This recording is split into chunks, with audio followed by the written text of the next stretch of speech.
इस विषय पर विचार किया था कि भगवान अर्जुन को बता रहे हैं कि देख अर्जुन, मनुष्य स्वयं अपना मित्र है और स्वयं अपना शत्रु है। इस विषय पर थोड़े विस्तार से विचार करने का प्रयास किया गया था कि किस प्रकार मनुष्य अपना शत्रु होता है और किस प्रकार अपना मित्र होता है। ये बताने के बाद भगवान अब हमें बता रहे हैं कि यदि व्यक्ति अपने आप पर विजय प्राप्त कर ले, अपना मित्र हो जाए, तो उसके क्या क्या लक्षण होंगे, कब हम अपने शत्रु होते हैं और कब मित्र होते हैं, ये 6वें श्लोक में भगवान ने बताया था। 7वें श्लोक में फिर से भगवान उसके लक्षण बता रहे हैं कि जो व्यक्ति अपना मित्र है, जिसने अपने जीवन के कल्याण का निश्चय कर लिया है या जिसने कल्याण प्राप्त कर लिया है, ऐसे व्यक्ति के लक्षण क्या है।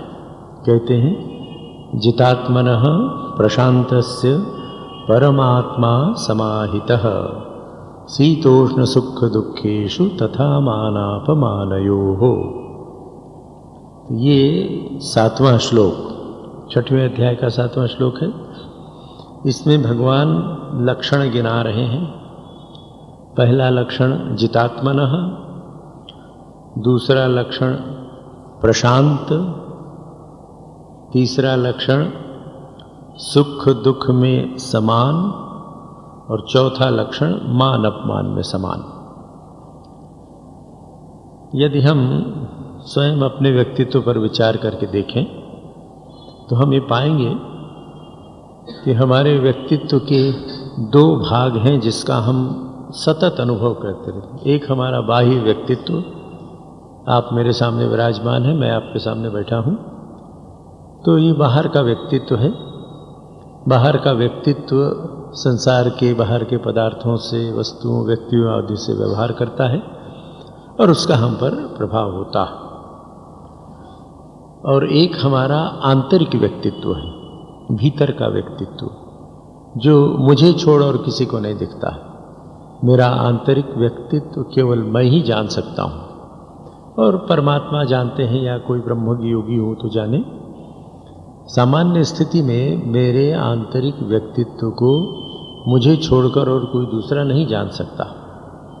पर महामाया की माया ऐसी है कि अधिकांश समय मैं स्वयं भी विमुग्ध रहता हूँ और अपने आंतरिक व्यक्तित्व को नहीं जान पाता हूँ, जानता नहीं हूँ, जानने का प्रयत्न भी नहीं करता हूँ। किंतु आंतरिक व्यक्तित्व से अपरिचित होने पर आंतरिक व्यक्तित्व विलुप्त हो जाता है, ऐसा नहीं। क्योंकि हम जानते नहीं इसलिए वो विलुप्त हो गया, समाप्त हो गया, ऐसा नहीं है।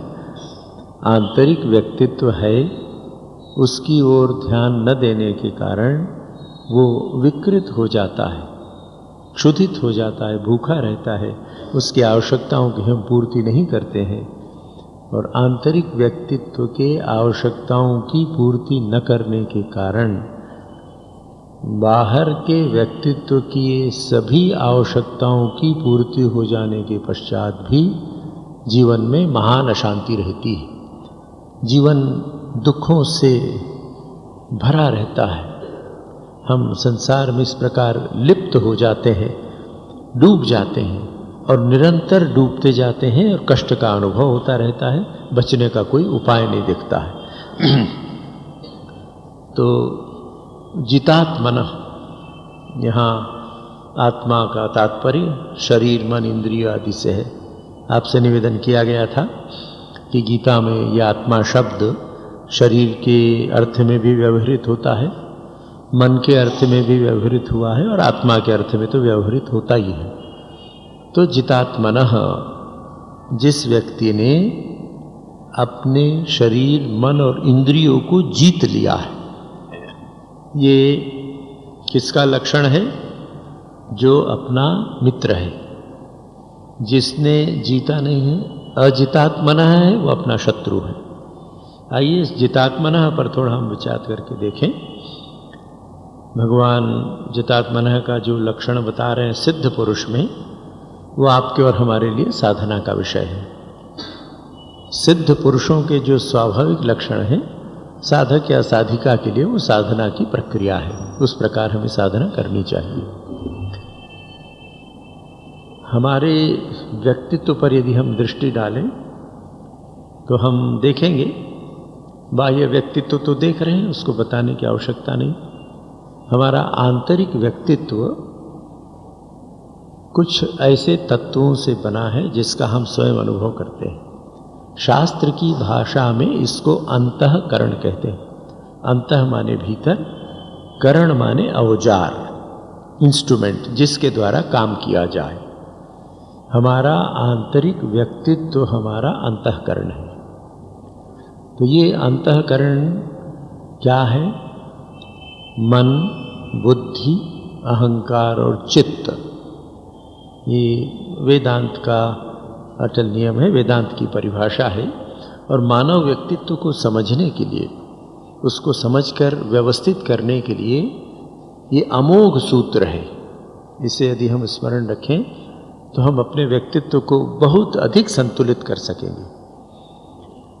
पाश्चात्य दर्शन में या पाश्चात्य मनोविज्ञान में चित्त की धारणा नहीं है, वो चित्त नहीं जानते वो लोग। मन को समझते हैं, बुद्धि को समझते हैं और अहंकार को समझते हैं। पर हमारे ऋषियों ने कहा, देखो चित्त भी तुम्हारा एक तत्व है, वही अंतःकरण है। जिस चित्त में ये वृत्तियां जागती हैं, अहंकार की वृत्ति जागी, ये चित्त में जाग रही है।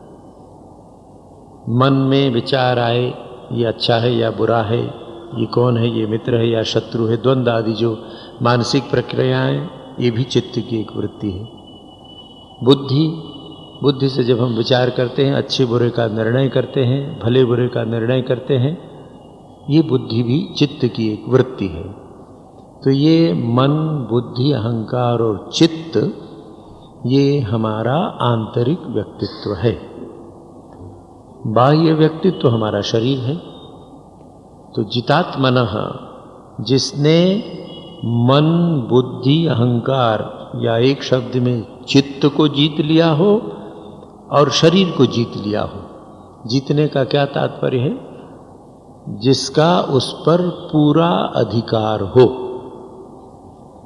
हम राजा के अधीन होते थे, तो राजा मालिक था अपने राज्य का। हमारा मन हमारे अधिकार में है क्या? हमारी बुद्धि हमारे अधिकार में है क्या? हमारा चित्त हमारे अधिकार में है क्या? हमारी इंद्रियां हमारे अधिकार में हैं क्या?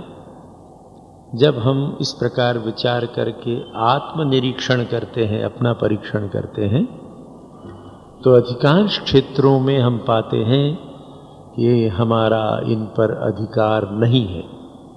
उतना ही नहीं, उसके विपरीत इन वृत्तियों का हम पर इतना अधिकार है कि हमें विवश कर देती है। अरे मैं तो कभी नहीं चाहता था कि ऐसी दो खरी खोटी बात उसको सुना दूं, पर क्या करूं, आवेश में ऐसा कह गया, गुस्से में कह गया और 50 वर्षों का संबंध नष्ट हो गया।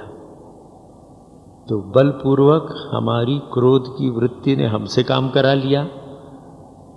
तो जितात्मनः कौन है? जो व्यक्ति अपनी इंद्रियों को अपनी इच्छा के अनुसार चलाता है, अपने शरीर को अपनी इच्छा के अनुसार चलाता है, अपने मन को अपनी इच्छा के अनुसार चलाता है, अपनी बुद्धि को अपनी इच्छा के अनुसार चलाता है, ऐसा व्यक्ति जितात्मनः है। ये जितात्मनः होने का प्रयत्न साधना है। इस व्यवहारिक पक्ष पर थोड़ा विचार करके देखें, हम कैसे इनको जीत सकते हैं, कैसे अपने आंतरिक व्यक्तित्व को और बाह्य व्यक्तित्व को वश में ला सकते हैं। इस बात पर थोड़ा विचार कर लेना आवश्यक है। इसलिए आवश्यक है कि जब तक हम जितात्मनः नहीं होंगे, तब तक जीवन में शांति नहीं मिल सकती, जीवन उन्नत नहीं हो सकता। गत रविवार की चर्चा में हमने देखा था कैसे हम अपने आप के शत्रु हैं। हम अपने शत्रु तभी बनते हैं जब हम जितात्मना नहीं होते हैं। तो हमें अपने आप को जीतना होगा, जितात्मना होना होगा। जितात्मना होने पर ही व्यक्ति को सचमुच सुख और शांति की प्राप्ति हो सकती है। वास्तविक सुख तभी मिल सकता है जब हम जितात्मना होंगे।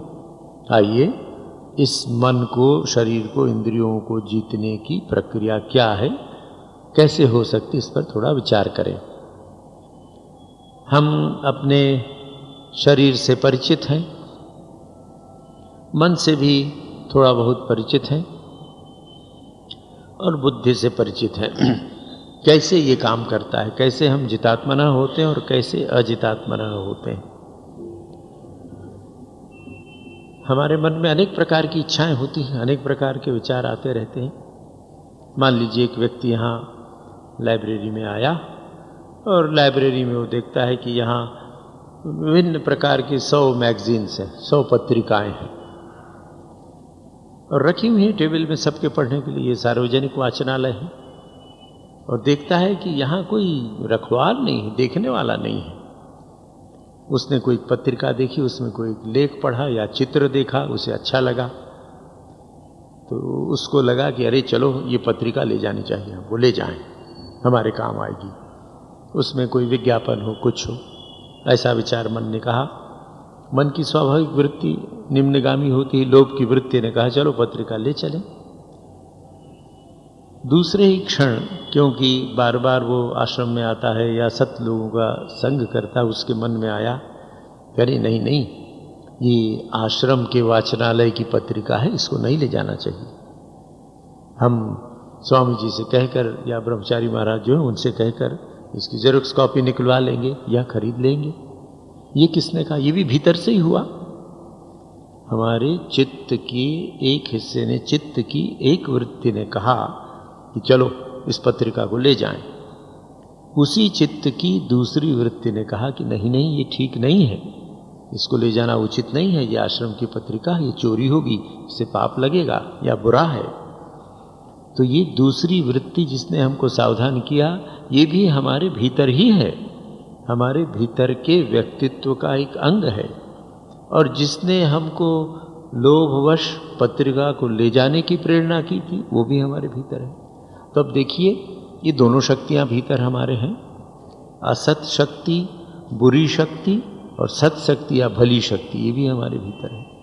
तो जितात्मना होने के लिए, अपने आप पर वश करने के लिए इस सत शक्ति को, विवेक को, बुद्धि शक्ति को बढ़ाना पड़ेगा। जिसने हमसे कहा ये चोरी करना ठीक नहीं है, वो बुद्धि वृत्ति है, वही और शुद्ध होकर विवेक बनती है। तो मन को बुद्धि के द्वारा वश में किया जा सकता है और बुद्धि भगवान ने हमको दी है इसीलिए कि हम इस बुद्धि का सदुपयोग करके अपने जीवन का विकास करें, जीवन की उन्नति करें। गीता में भगवान अर्जुन से बार बार कहते बुद्धौ शरणम अन्विच्छ, बुद्धि की शरण में जा, बुद्धि योग का अभ्यास कर। तो अपनी बुद्धि को शुद्ध करना आवश्यक है। बुद्धि अशुद्ध कैसे होती है? 4 दुष्ट लोगों के साथ या जो निम्नगामी लोग हैं, असुर वृत्ति के लोग हैं, उनके साथ हम बार बार रहे, उनका संग किया और तब आश्रम के वाचनालय में आए और पत्रिका ले जाने की इच्छा हुई तो असत्संग प्रबल है। अरे कौन देखता है, चलो ले चलो, आश्रम वाले दूसरा खरीद लेंगे और क्या है, आश्रम की प्रॉपर्टी तो हमारी है, ले चलो। ये जो बात मन में आई, ये क्यों आई? ये असत बुद्धि के कारण आई।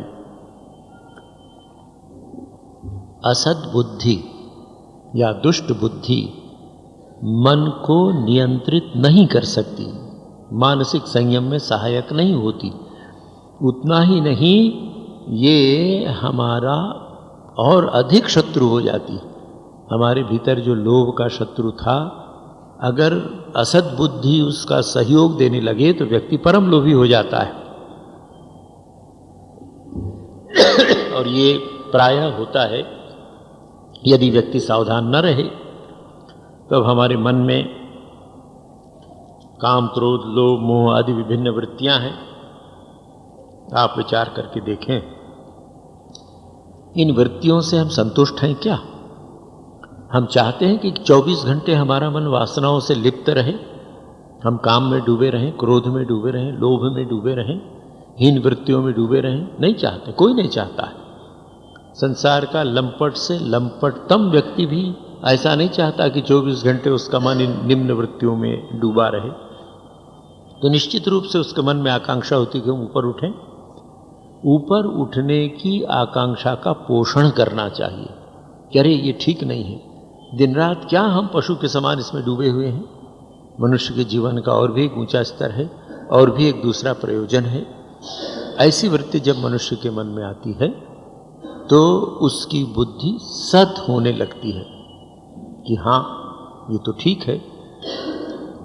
मूल प्रश्न है, हमको जितात्मनः होना है। तो जितात्मनः होने के लिए शरीर, इंद्रिय, मन, इसको अपने वश में करना पड़ेगा।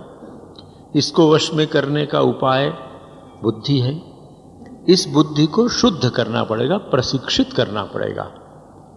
बुद्धि में अच्छे बुरे के विचार की शक्ति है, पर आज दुर्बल है। हमने अभ्यास नहीं किया। जिस प्रकार मनुष्य अपने शरीर के किसी अंग का अगर उपयोग न करे, कुछ हठ योग के ऐसे तपस्वी होते हैं जो इसे हाथ उठा के रखते हैं। बहुत दिन तक आप हाथ उठा करके इसका उपयोग न करें तो हाथ दुर्बल हो जाएगा, किसी काम का नहीं रह जाएगा। उसी प्रकार हमने अपनी सद्बुद्धि का उपयोग नहीं किया, सत्संग नहीं किया, सद्बुद्धि में जो शुभ विचार आए थे उनकी ओर ध्यान नहीं दिया, इसलिए बुद्धि दुष्ट बुद्धि हो गई। और दुष्ट बुद्धि होने के कारण हमारे भीतर जो दुष्टता है वो इतनी प्रबल हो गई कि अब हम उसके दास हैं। जीवन हमारा नारकी हो गया, फिर भी हम उससे बच नहीं पा रहे हैं, इसलिए कि हमने बुद्धि को शुद्ध करने की ओर ध्यान नहीं दिया। तो जितात्मनः होना है, भगवान ने लक्षण बताए हैं। तो जितात्मनः होने की पहली शर्त है कि अपने भीतर विवेक को जागृत करें। कैसे जागृत करें? स्व विवेक का अनादर न करें। जितना विवेक हमको भगवान ने दिया है उसकी बात सुने। विवेक ये कहता है कि देखो भाई, ठंड के दिन आ रहे हैं और हमारे पास 5 कंबल हैं, उसमें 2 कंबल 10 साल पुराना है, हमारे किसी काम का नहीं है, पर है अच्छा, तो क्यों इतना संग्रह करें? चलो नौकर को दे दें, किसी गरीब को दे दें। ये सद्बुद्धि आई।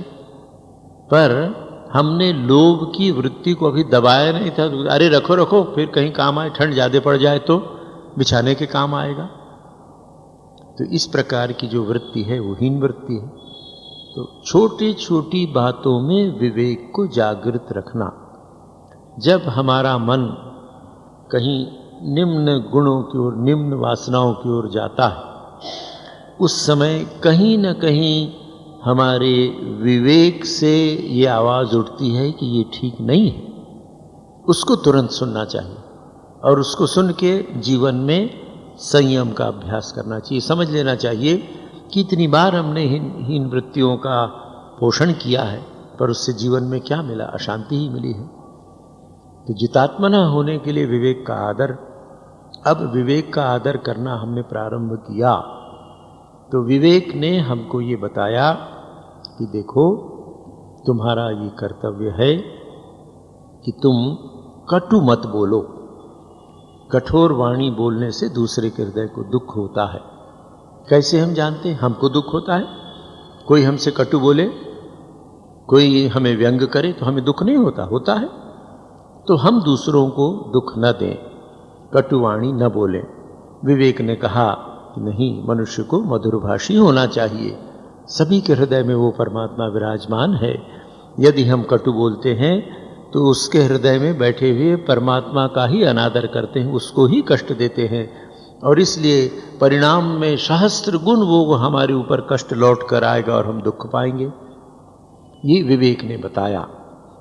अब विवेक के बताए हुए मार्ग पर चलने का काम विवेक का नहीं है। विवेक ने बता दिया हमको कि ये बुरा है।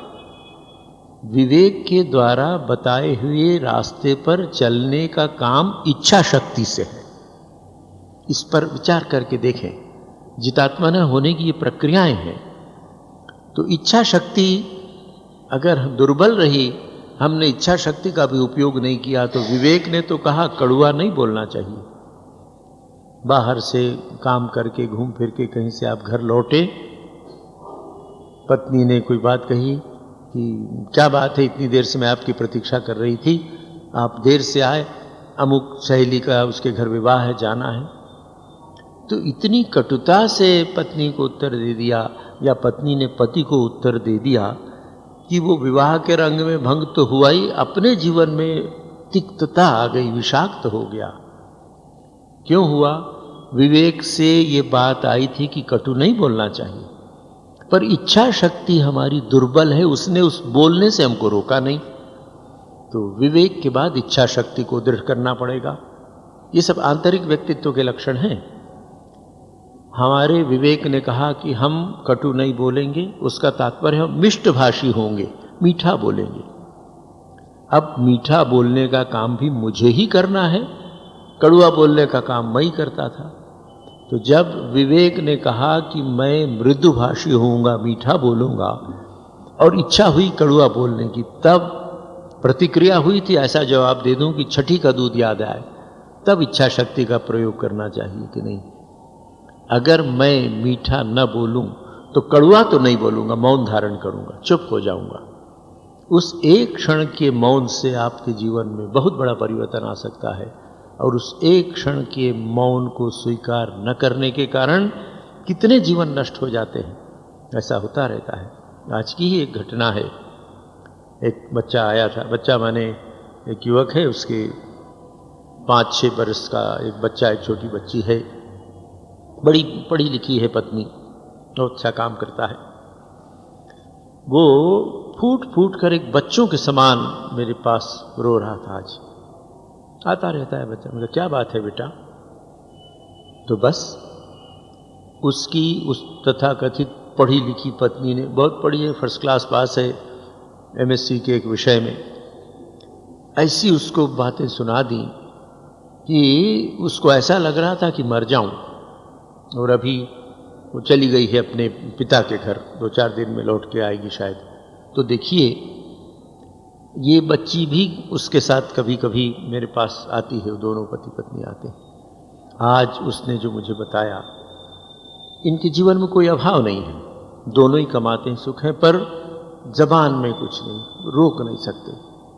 तो अब ये कटुता उसके जीवन में आई, तो क्या उसकी पत्नी के मन में कटुता नहीं है? उसके जीवन में भी कटुता होगी। हम दूसरों को जब कष्ट देते हैं तो हमेशा याद रखना चाहिए, आज न कल 1000 गुने होकर वो कष्ट हमारे पास लौटेगा और हमको उसका दंड भोगना ही पड़ेगा। उससे बचाव नहीं है, विकल्प नहीं है। इसलिए बहुत सावधानी रखनी चाहिए। तो इस प्रकार उसके जीवन में ये कटुता आ गई। खैर, उसको फिर समझाया, बताया कि बेटा थोड़ा सा हो, वो आए तो मेरे पास ले आना वगैरह। तो अब देखिए, विवेक को हमने जागृत किया, विवेक जागृत हुआ तो विवेक ने हमने अच्छे बुरे की बात हमें बताई कि देखो, तुम्हें जितात्मना होना, यह आदर्श सामने रखना है कि मुझे अपने शरीर, इंद्रिय और मन का मालिक होना है। जीवन के किसी भी क्षेत्र में सुखी रहने के लिए, ये है ही वो, इसी जीवन में, संसार में भी सुखी रहने के लिए आत्मसंयमी होना परम आवश्यक है। अगर हम आत्मसंयमी नहीं हैं तो इस संसार में भी सुखी नहीं रह सकते। तो आदर्श हमारा ये है, हम लोग गीता के अध्येता हैं, गीता के साधक साधिकाएं हैं कि भगवान ने कहा है, यदि तुम जीवन का परम कल्याण चाहते हो तो तुमको जितात्मना होना पड़ेगा। तो ये आदर्श आंखों के सामने रखना पड़ेगा कि जितात्मना होना है, अपने आप को जीतना है। तो उसकी प्रक्रिया क्या है? अपने आप को जीतने का उपाय बुद्धि है। बुद्धि से हम मन को, इंद्रिय को वश में कर सकते हैं। बुद्धि का परिष्कार रूप विवेक है। विवेक ने हमें अच्छे बुरे का ज्ञान बताया है। अब इस अच्छे बुरे के ज्ञान के द्वारा जो अच्छी चीज़ें हैं उसको जीवन में, व्यवहार में लाना है, और ये इच्छा शक्ति के द्वारा संभव है। और ये जान के रखें, वेदांत ये कहता है, स्वामी विवेकानंद बार बार कहते थे कि हम में से प्रत्येक व्यक्ति के भीतर वो अनंत शक्ति है कि वो विश्व ब्रह्मांड का विजयी हो सकता है, पर आत्म विजय पहली शर्त है। जो व्यक्ति आत्म विजयी होगा वही विश्व ब्रह्मांड का विजयी हो सकता है। जीवन का परम कल्याण आत्म विजय में है। तो अब आत्म विजय के लिए ये इच्छा शक्ति की दृढ़ता, छोटी छोटी बातों के अभ्यास से हम इच्छा शक्ति को दृढ़ कर सकते हैं।